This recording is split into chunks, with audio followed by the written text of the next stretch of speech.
শাস্তি হবে রুহের উপরে। এখন আপনি বলবেন যে রুহের শাস্তি হয় কেমনে?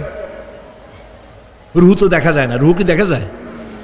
রুহ সম্পর্কে প্রশ্ন করা হয়েছে, ওয়ায়াসআলুনাকা আনির রূহ কুলির রূহু মিন আমরি রাব্বি। নবী, আপনাকে প্রশ্ন করা হয় রূহ কি জিনিস, আপনি বলুন রূহ হচ্ছে আল্লাহ পাকের একটি অর্ডার। তো এই অর্ডার একটি হুকুম, যার কোনো আকার নাই, এইটারে আল্লাহ শাস্তি কেমনে দেবে? এই শাস্তি আপনি এই দুনিয়ায় বুঝতে পারবেন। হঠাৎ করে আপনার গ্রেফতারি পরোয়ানা জারি হয়ে গেছে, তখন একটা টেনশন ক্রিয়েট করে। এই শাস্তিটা কোথায় হয়? বডির উপরে না রুহের উপরে? রুহের উপরে হয়। ঘুমায় আছেন, স্বপ্নে দেখতেছেন বাঘে তাড়াইতেছে, বউ কাছে শোয়া, পুলিশে তাড়াইতেছে, বাঘে তাড়াইতেছে, সাপে তাড়াইতেছে, ঘেমে ভয়, আপনি ভয়তে ঘেমে হার্টবিট এত বাড়ছে, ঘুমের থেকে জেগে বউরে ধমকাচ্ছেন যে আমারে বাঘে তাড়াইলো, তুমি একেবারে নাক ডেকে জন্মের মতো ঘুমাইতেছ। বউ তো টেরই পায় নাই, ঠিক কিনা? এই যে বাঘে তাড়াইলো, পুলিশে তাড়াইলো, সাপে তাড়াইলো, ঘুমের মধ্যে কষ্টে ঘাম বেরিয়ে গেল, এই শাস্তিটা কিছুর উপরে হইল? রুহের উপরে। এটা আল্লাহ দেখাই দিলেন, মরার পরে এর থেকে মারাত্মক কঠিন শাস্তি রুহের উপরে হবে। তারপরে বডি বানানো হবে জাহান্নামে দেওয়ার জন্য। এগুলির ব্যাপারে আমি আলোচনা করেছিলাম চট্টগ্রামে বছর, সূরা নাবার তাফসীর করেছিলাম। সূরা নাবা, আম্মা ইয়াতাসাআলুন, 5 দিন তাফসীর করেছি। 31 জন হিন্দু খ্রিস্টান মুসলমান হয়ে গেছে এবার চট্টগ্রামে। নবী করিম সাল্লাল্লাহু আলাইহি ওয়াসাল্লাম বলেছেন, কেউ যদি দুনিয়ায় বেঁচে থাকা অবস্থায় কিয়ামতের দৃশ্য দেখতে চায়, সেজন্য সূরা নাবা, সূরা আত-তাকবীর, সূরা নাজিআত, সূরা আল-ইনফিতার, এই সূরাগুলি যেন পড়ে, তাহলে দুনিয়ায় জীবিত থাকা অবস্থায় কিয়ামতের দৃশ্য দেখতে পারবে।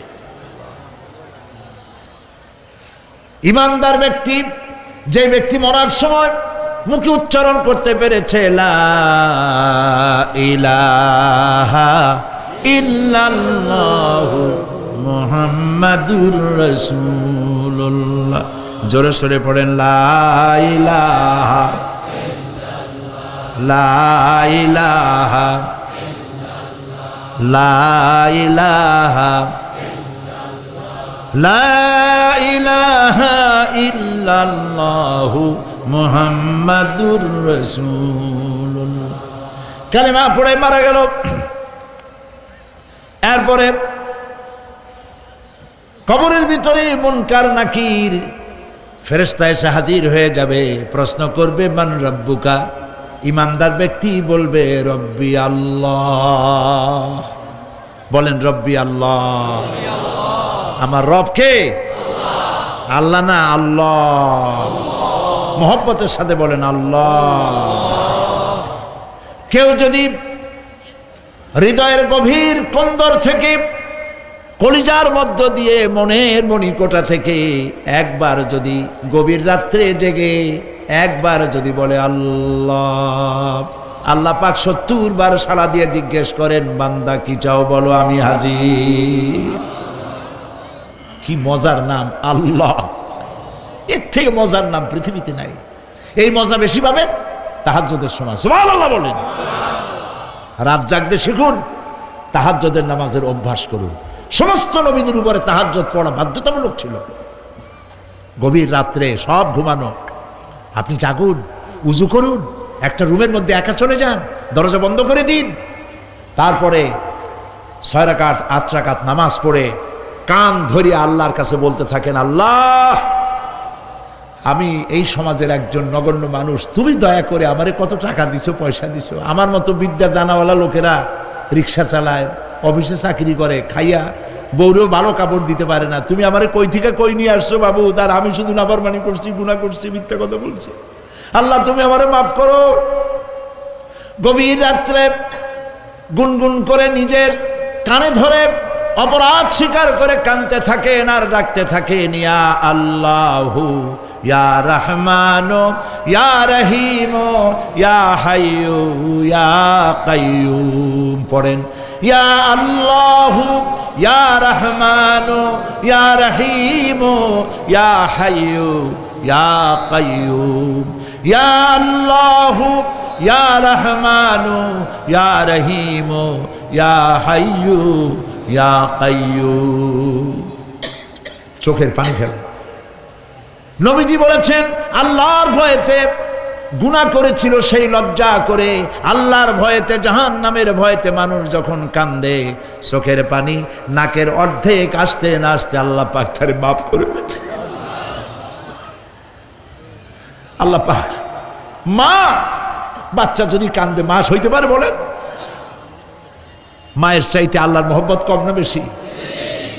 মহব্বতকে আল্লাহ পাক 100 ভাগ করেছেন, 1 ভাগ সারা বিশ্বের মাঝে ছড়িয়ে দিয়েছেন, আর 99 ভাগ আল্লাহ তার নিজের মধ্যে রাখছেন।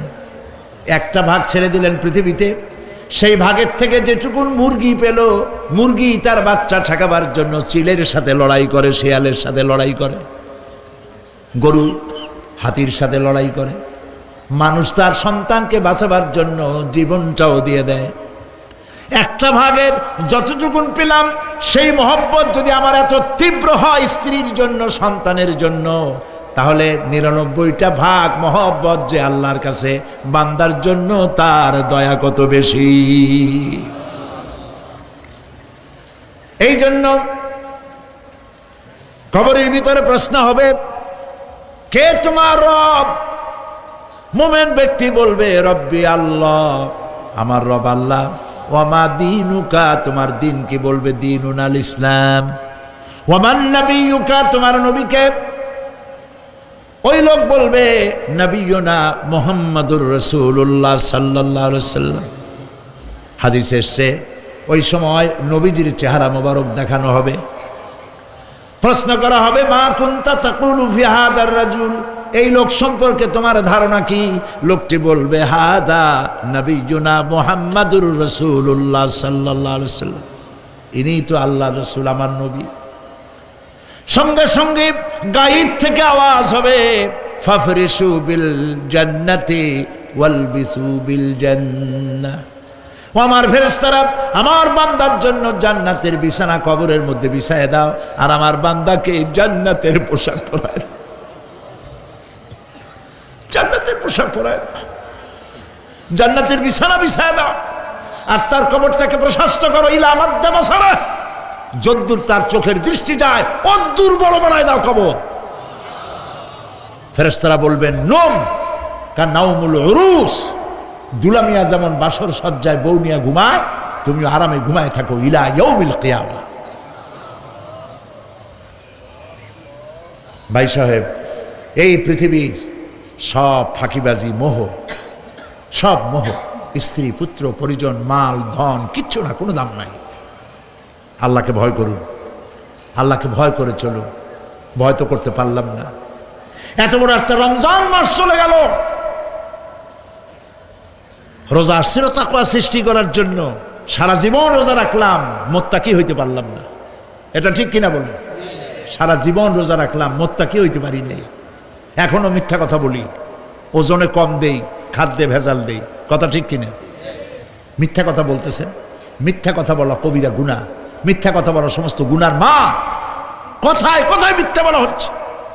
দোকানদারি করতেছেন, কষ্ট করে মাল কিনছেন, লাভের জন্যই তো কিনছেন, মিথ্যা কন কেন? ওজনে কম দিচ্ছেন, ভেজাল দিতেছেন, ভেজাল দিয়া কম দিয়া কয় টাকা উপার্জন করবেন? আর কতগুলি খাইতে পারবেন আপনি? চাউলের মধ্যে তুষ দিলেন, কুড়া দিলেন, পাথর দিলেন। আহারে মুসলমান, কি কপাল পোড়া! ওজন দিতে গিয়া একটু খিস দিয়া ধরে যেদিকে পাথরটা, আর মালটা যেদিকে সেদিক টিটু নিচু করে দেয়। যে কেনে সে মনে করে মাশাআল্লাহ, লোকটা তো খুব ভালো, আমার তো বেশি দিছে। কিন্তু বাড়ি যেয়ে দেখবেন আপনারা 14 গ্রাম কম দিয়েছে। ও 14 গ্রাম তো জায়গায় না, এখন তো গ্রাম বলে, আগে তো আমরা ছটাক মটক বলছি, এখন গ্রাম বলে সুবিধার জন্য। এগুলি কি আমি বানায় বলতেছি না? কথা ঠিক। লাভটা কি? কি লাভ? জমিনের আইল ঠেলতেছেন, পরের জমিন দখল করতেছেন, বোনেরে ঠকাইছেন, ভাইরে ঠকাইছেন, ভাইয়ের সম্পত্তি ফেরত দেন নাই। আহা, এই যে দুরবস্থার সৃষ্টি হলো, আমলের পরিবর্তন হলো না। মসজিদ বানাইছি সব দালান, মসজিদগুলি সব বিল্ডিং হয়ে গেছে। নবী করিম সাল্লাল্লাহু আলাইহি ওয়াসাল্লাম বলেছেন মাসাজিদুহুম আমিরাতুন ওয়াহিয়া খারাবুম মিনাল হুদা, মসজিদগুলি সব দালান হয়ে যাবে শেষ যুগে। এগুলি নবী করিম সাল্লাল্লাহু আলাইহি ওয়াসাল্লামের ভবিষ্যৎবাণী। মসজিদগুলি কি হবে? সব বিল্ডিং হয়ে যাবে। ওয়াহিয়া খারাবুম মিনাল হুদা, হেদায়েত থেকে খালি হয়ে যাবে। হেদায়েত নাই, খালি মসজিদ, building, tiles, mosaic, air condition সব আছে, হেদায়েত নেই। কবি বলতেছেন মসজিদ তো বানা লি হ্যায় शब भर में ईमान की हरारत वालों ने, मन पुराना पापी रहा बरसों में नमाजी बनना सिखा। মন চাইছে তাড়াতাড়ি করে মসজিদ একটা বানাই ফেলাইছে, কিন্তু বছর বছর নামাজ পড়লো, মন সেই পুরানা পাপী রয়ে গেছে, সেই পাপ থেকে সে বাঁচতে পারে নাই। এই জন্য বিশ্ব কবি আকবাল বলেন मस्जिद में मरसिया खाए के नमाजी न रही, मस्जिद में मरसिया खाए के नमाजी न रही, यानी वो साहिबे औसाफ हिजाजी न रही। মসজিদ আটকানতেছে, আমার সেই নামাজি কই? যেই নামাজিরা যখন নামাজ পড়তো পাখি এসে মাথার উপরে বসতো, পাখিতে বুঝতে পারতো না যেটা মানুষ না গাছ। সুবহানাল্লাহ। আর এখন ইমাম যদি নামাজ পড়তে আত্মাহিত পড়তে দেরি করে, ধীরে ধীরে পড়তেছে, পিছন থেকে সিগন্যাল মারা শুরু করে, বেয়াদব। ইমাম যদি নামাজের মধ্যে, ইমামকে কখনো গলায় কাশি দিয়ে আপনি ডিকটেট করতে পারবেন না, বেয়াদবি, নামাজ নষ্ট হয়ে যাবে। অনেকে করে কিনা বলে, ওর নিজেরটা শেষ হয়ে গেছে এই জন্য ইমাম করে না কেন, সেই জন্য কাশি দেয়। এটা ফাজলামি করার জায়গা নয়। প্রিয় ভাই সব, সুতরাং আমল যদি ভালো না হয় মসজিদ সুন্দর বানায় লাভ হবে না। আমল যদি ভালো না হয় সুন্দর জামা টুপি পরে কোনো লাভ হবে না। শরীরে হয়েছে ক্যান্সার আর মাথায় মাখতেছে লক্ষ্মী বিলাসের তেল, লাভ আছে? বলেন লাভ আছে? কোনো লাভ নাই। আমল পরিবর্তন, মিথ্যা ছাড়তে হবে, মিথ্যা ছাড়তে হবে। ওয়াদা করতে পারবেন যে মিথ্যা আর বলবো না? পারবেন?